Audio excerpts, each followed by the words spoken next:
इंडी गठबंधन पर राष्ट्रभक्त विश्वविख्यात सुदर्शन चक्र ज्योतिषाचार्य श्री संत पितर शुक्ला जी की भविष्यवाणी बनी पत्थर की लकीर।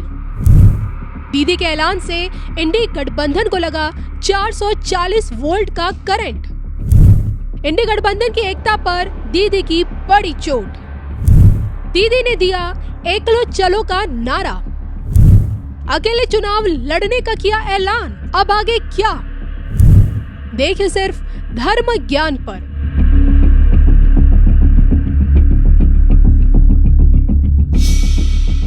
जैसा मैंने बोला कि आपका शनि राहु, ये दो ग्रह ऐसे हैं, शनि के आगे राहु चल रहा है, दंडाधिकारी पीछे चल रहे हैं और आगे चल रहे हैं कोतवाल। और कोतवाल बताते हुए जा रहे हैं कि इसने ये गड़बड़ की हुई है, तो निर्णय तुरंत होंगे। 24 और 25 में आप देखेंगे सिर्फ भ्रष्टाचार, असामाजिक तत्व, इनके ऊपर जो निर्णय होंगे 24-25 में, आपका जो कोर्ट्स के डिसीजंस ऐसे जाएंगे जी। और सब इन लोगों के अगेंस्ट जाएंगे। तो वो लोग जो उस डर से इकट्ठे हुए हैं और ये कह रहे हैं कि मोदी को हटाओ, कि मोदी को नहीं हटाया तो मोदी ने तो ये काम करना ही है। क्योंकि मेरी भविष्यवाणी के हिसाब से 24-25 जो है, इसमें जो है उच्चतम न्यायालय का जुडिशरी का मेन रोल होगा 1 साल के अंदर।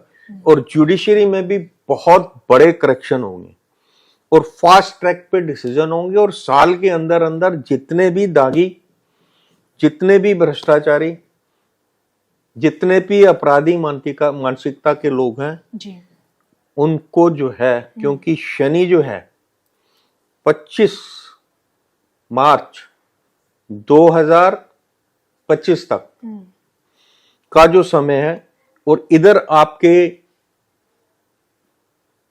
राहु का जो समय है नेक्स्ट 18 महीने, 30 अक्टूबर से, अगर 18 महीने आप 30 अक्टूबर से चेंज हुए तो अगले 18 महीने तक राहु शनि के साथ चलेंगे। जब कोतवाल और दंडाधिकारी साथ होते हैं, आगे पीछे होते हैं, आगे कोतवाल चल रहे हैं और पीछे दंडाधिकारी चल रहे हैं, तो निर्णय तुरंत होंगे। जिसके कारण ये जो गठबंधन बना है, और आप देखेंगे कि इस गठबंधन में मैक्सिमम जो वरिष्ठ नेता हो, कहीं ना कहीं आपके भ्रष्टाचार के उसमें जो है फंसे हुए हैं। उनकी फाइलें खुलेंगी। वक्री शनि के कार्यकाल में उनकी फाइलें खुल चुकी हैं। और मार्गी शनि और राहु के मीन राशि में होने के कारण जिन राशियों पर शनि की ढैया है या शनि की 7.5 है, जहां पर शनि की दृष्टि है या राहु की दृष्टि है जी, वो जो राशियां हैं वो बहुत बुरी तरीके से प्रताड़ित होंगी। प्रताड़ित नहीं होंगी, उनके ऊपर जो न्याय जो होगा वो बिल्कुल डीम फिट न्याय होगा। और वो जो इंटीग्रिटी है वो INDIA में जो है वो नहीं है, जो इंडिया वर्ड में। तो सबसे जो बड़ा दल है, जिसकी नेशनल प्रेजेंस है, जिसकी सबसे ज्यादा सीटें हैं, वो है आपका कांग्रेस जी। जब राहुल गांधी जी की सदस्यता पे और इलेक्शन लड़ने पे क्वेश्चन मार्क आया, 2 साल की सजा जब उनको हुई, अभी जो वर्डिक्ट है जिसको रोका गया, डिसीजन नहीं है, वर्डिक्ट है, ये जो है कोर्ट की प्रक्रिया में लंबा खींचा जा सकता। अगर ये कोर्ट की प्रक्रिया जो है इलेक्शन तक ऐसे ही चलती है, अभी आप देख रहे हैं कि कांग्रेस वाले जो हैं राहुल जी को लेकर बहुत ज्यादा उत्साहित हैं, कायदे से, जो मैं कह रहा था ना लॉजिकली। INDIA का दल का जो नेता है वो कांग्रेस से होना चाहिए, और कांग्रेस में राहुल गांधी जी से ऊपर कोई है नहीं जी। ये आप मानती हैं?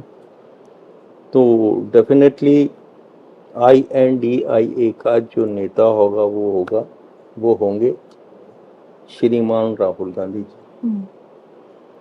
जब ये पोजीशन आई थी, ये बाहर हो गए थे, इलेक्शन नहीं लड़ सकते, नेता नहीं बन सकते, ये सब चीजें, इनकी सदस्य संसद की भी रद्द हो गई थी।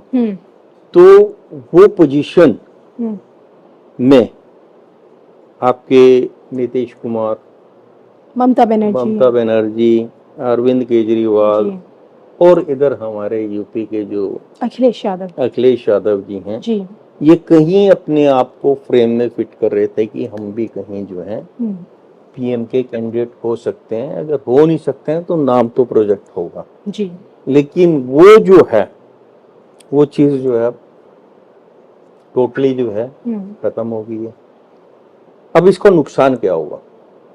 अगर प्रोजेक्ट माननीय राहुल गांधी जी को किया जाता है तो ममता बनर्जी इनके नीचे काम नहीं करेगी। अगर ममता बनर्जी इस बार नहीं होती अपोजिशन की लीडर तो नेक्स्ट जो 30 वाला 29 के बाद वाला इलेक्शन है उसमें definitely 100% she will fight against the Modi ji, क्योंकि एक और तो फाइट करेंगे कि ये भविष्यवाणी ऑलरेडी हो चुकी है और आपके चैनल की पहली भविष्यवाणी जी।